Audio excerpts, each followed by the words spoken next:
औज़ुबिल्लाहिमिनश्शैतानिर्रजीम बिस्मिल्लाहिर्रहमानिर्रहीम। मोअज़्ज़िज़ नाज़रीन अस्सलाम वालेकुम, मैं हूँ Kamran Ali. Views on news अपने नए प्रोग्राम के साथ आपकी खिदमत में हाज़िर हूँ और आज जो मैं आपके सामने प्रोग्राम लेकर आया हूँ वो फ़लस्तीन और इसराइल की जो मौजूदा अपडेट है उसके मुतालिक अज़ीज़ दोस्तों मैं आपके सामने एक प्रोग्राम लेकर आया हूँ। अज़ीज़ दोस्तों, इसराइल ने जंगबंदी का ऐलान कर दिया है गुज़श्ता एक दिन पहले, और उसमें मुबैना तौर पे ये कहा जाता है कि तुर्की ने ऐलान किया था कि अगर इसराइल जो है वो अपनी जारहाना हरकत नहीं छोड़ता तो हम फिर कुछ मुसलमान मिलकर एक प्रोटेक्शन फ़ोर्स बनाते हैं जिसको इसराइल में उतारेंगे और इसके अंदर फिर हम इसराइल का दिफ़ा करेंगे और इसराइल के जो सिविल आबादी है उसको तहफ़्फ़ुज़ देंगे, इसराइल के इंफ्रास्ट्रक्चर की जो है उसका वो दिफ़ा करेंगे। इसमें पाकिस्तान के वज़ीर ख़ारजा शाह महमूद कुरैशी साहब जो हैं उन्होंने जो है इसको एंडोर्स किया और उसके ऊपर जो है अज़ीज़ दोस्तों तो ये ईरान ने भी जो है उसका भी कोई पॉजिटिव रिस्पांस आया, तो इसलिए ये अक़वाम आलम के अंदर ये मैसेज गया कि अगर ये प्रोटेक्शन फ़ोर्स बन जाती है तो ये कल कलां किसी और मामले में भी, क्योंकि जो यूएनओ के अंदर आम तौर पे जिन ममालिक की इजारादारी है वो किसी न किसी हवाले से इस्तेमार की हैसियत से वो मुख्तलिफ़ मुसलमान ममालिक के ऊपर मुजालिम के पहाड़ तोड़ते रहते हैं, तो इसलिए फ़ौरी तौर पे इसराइल जो है वो जंगबंदी पे राज़ी हो गया। ये एक एंगल है, ये एक सोच है, लेकिन अगर इसको हम एक और एंगल से देखें कि इसराइल ने जारहाना इक़दामात किए, उसके ऊपर फ़लस्तीन की तंज़ीम हमास ने इसराइल के ऊपर रॉकेट्स दागे जिसमें इसराइल की शहरी आबादी, इसराइल के हसास मकामात के ऊपर उसका इसराइल का नुकसान हुआ। उसके बाद इसराइल जो है वो फेस सेविंग के लिए दोबारा से उसने फ़लस्तीन और गज़ा की ईंट से ईंट बचा दी, मासूमों, औरतों, बच्चों को मुजालिम का निशाना बनाया। सैकड़ों मासूम लोग सिविल आबादी से बूढ़े बच्चे, औरतें जो है वो शहीद हुए, बच्चे यतीम हो गए, माँ बाप अपने मासूम बच्चों से महरूम हो गए, बुज़ुर्ग लोग जो हैं वो शहीद हुए। इस फ़लस्तीन के यतीम खानों को तबाह कर दिया गया, फ़लस्तीन के हस्पतालों को तबाह कर दिया गया, फ़लस्तीन के मीडिया हाउसेस को तबाह कर दिया गया, फ़लस्तीन की आम जो आबादी है उसके ऊपर हमले किए गए, जानी नुकसान पहुंचाया गया। और उस पे पहले जब यूएनओ का इजलास कॉल किया गया इस हमले से पहले, तो अमेरिका ने रुकावट बनकर उस इजलास को रोक दिया। अब जब इस तरह का वहशियाना और बेईमाना किस्म का जो इक़दाम इसराइल की जानिब से था, उसमें इसराइल को पता था कि इसराइल की तरफ से अब मज़ीद रिटेलिएशन जो इसराइल को है वो आएगी, और उसमें फ़लस्तीनी तंज़ीम हमास और हिज़्बुल्लाह और दीगर इस्लामी तंज़ीमें जो हैं वो अब इसका वो ऐसा हमला कर सकती हैं जो इसराइल के लिए नाकाबिले बर्दाश्त हो और फिर इसराइल दुनिया के सामने मुंह दिखाने के लायक ना रहे। तो इसलिए ये एक एंगल ये भी बनता है कि इसराइल ने मज़ीद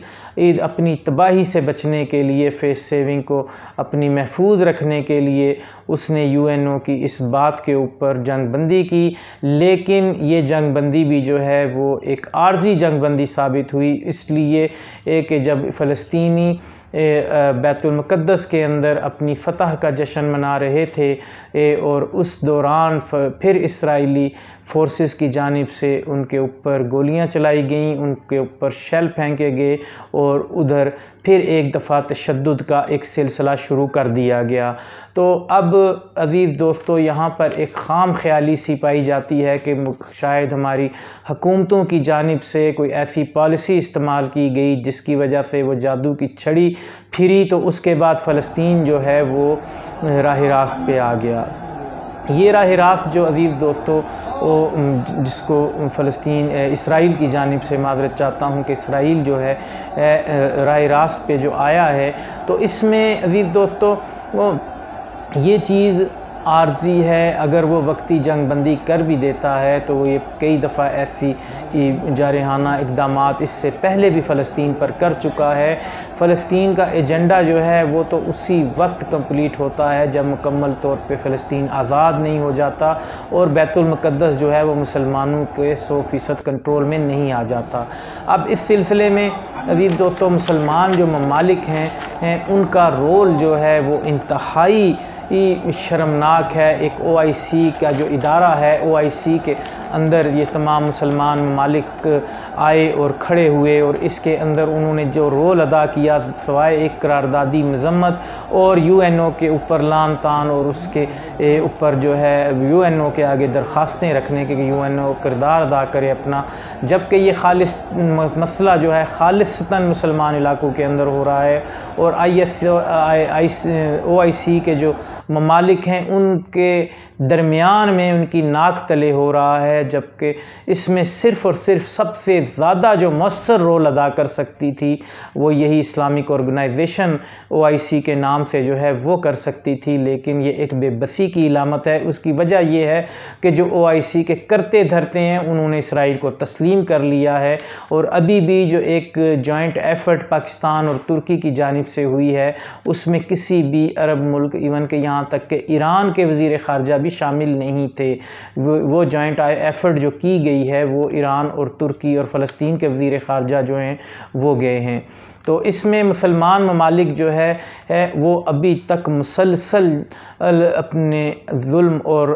जो है बर्बरियत का शिकार हैं और यही इस्तिमारी क़ुव्वतें जो UNO का कि में वीटो की भी हैसियत रखती हैं इन्हीं की जानिब से है। मुसलमान जो हैं अपनी लाशें उठाते फिर रहे हैं, बूढ़े बच्चे उलमा कई जो है इन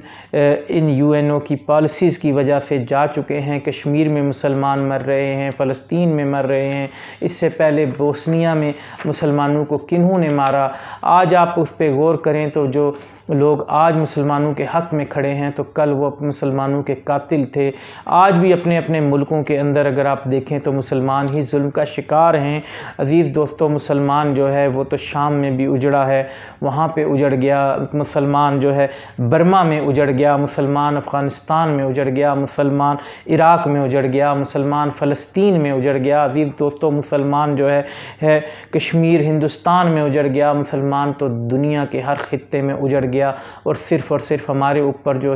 हुक्मरान बैठे हैं वो कठपुतली हुक्मरान बैठे हैं। वो एक मीडिया शो करते हैं, वो फ़ोटो सेशन करते हैं, वो जहाज़ों में उड़ते हुए नज़र आते हैं और जाते हैं कि UNO जा रहे हैं, यूनाइटेड नेशंस में जा रहे हैं, इस्लामिक ऑर्गेनाइजेशन जो है इस OIC उसमें जा रहे हैं। लेकिन अमली तौर पे कोई भी मुसलमान जो है वो कोई किरदार अदा नहीं कर रहा। बस जो है एक ही तस्बीह है जो पढ़ाई जाती है कि भी इस्लाम जो है वो अमन का दर्स देता है, जबकि इस्लाम जो है वो जहाद का भी दर्स देता है। इस्लाम तलवार उठा के अपने दिफा में जंग लड़ने का भी हर जो है वो सबक देता है। इस्लाम कहता है कि अपने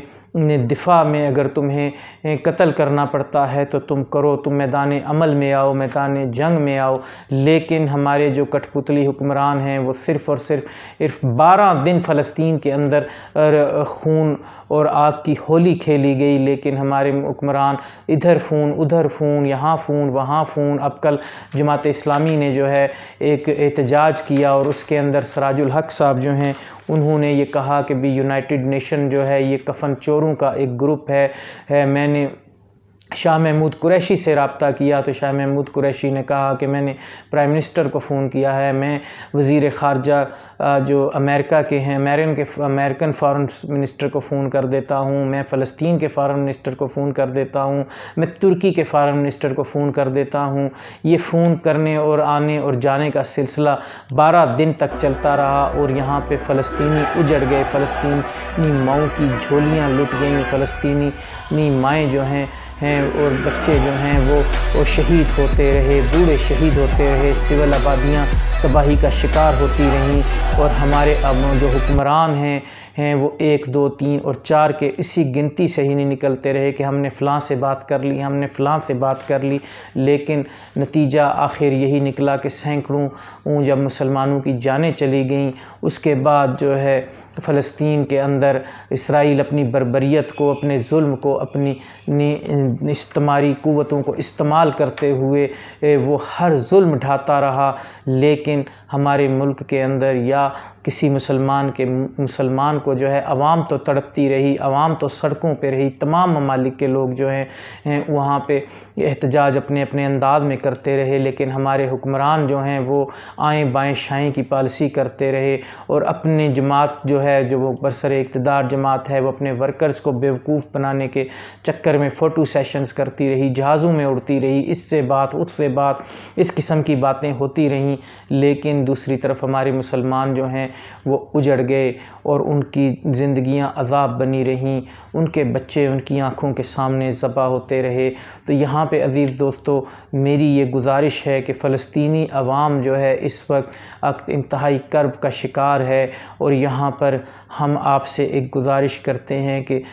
जमात इस्लामी की एक तंज़ीम है अल खिदमत फाउंडेशन, वो एक्ना जो अमेरिका में मुसलमानों की तंज़ीम है, फ़लाही तंज़ीम है, उसके साथ मिलकर टर्की की एक इस्लामी तंज़ीम के साथ मिलकर एक जॉइंट वेंचर की शक्ल में फ़लस्तीनियों को दोबारा आबाद करने के लिए, उनका इंफ्रास्ट्रक्चर दोबारा खड़ा करने के लिए काम कर रही है। तो आप दिल खोलकर उनको चंदा भी दें और मेरी ये अपील है कि जहाँ पर हम जानी जो है कुर्बानी अभी देने की पोजीशन में नहीं हैं, वहाँ पर हम माली कुर्बानी दें और ज़्यादा से ज़्यादा फ़लस्तीनियों की मदद के लिए डोनेशंस जो है वो दें। और उसके अंदर हमारा आपसे ये गुजारिश है, एक मुतालबा है कि आप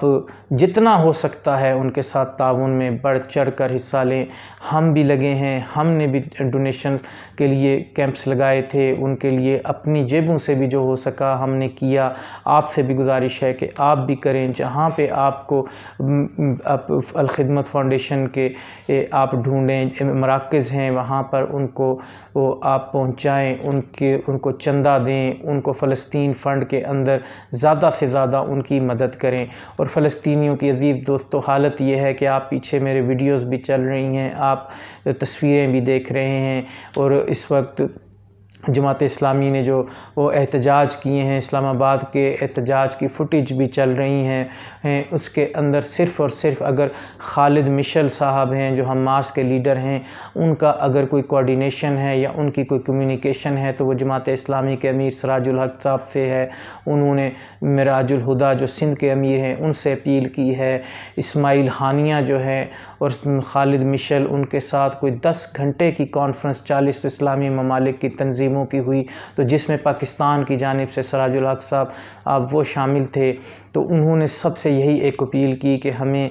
माली सपोर्ट करें ताकि हम अपने अवाम को दोबारा से अपने पाँव पे खड़ा कर सकें और इंफ्रास्ट्रक्चर को दोबारा से खड़ा कर हो सकें। तो ये एक जहाद है, इस जहाद में ज़रूर हिस्सा डालें। ये फ़लस्तीनी माएँ जिन्होंने पत्थरों से इसराइलियों का मुकाबला किया, आपने फुटेज में देखा कि ये वो दहशत गर्द हैं जिनको इसराइल ढूंढने के लिए ये उनके घरों को तबाह कर रहा है, जो ये चाह रहा है, जो ये बताता है कि हम अपने अहदाफ जो हैं उनको हासिल किए बगैर पीछे नहीं हटेंगे। तो उनका हदफ जो है वो इन माओं को जो पत्थरों से, गुलेलों से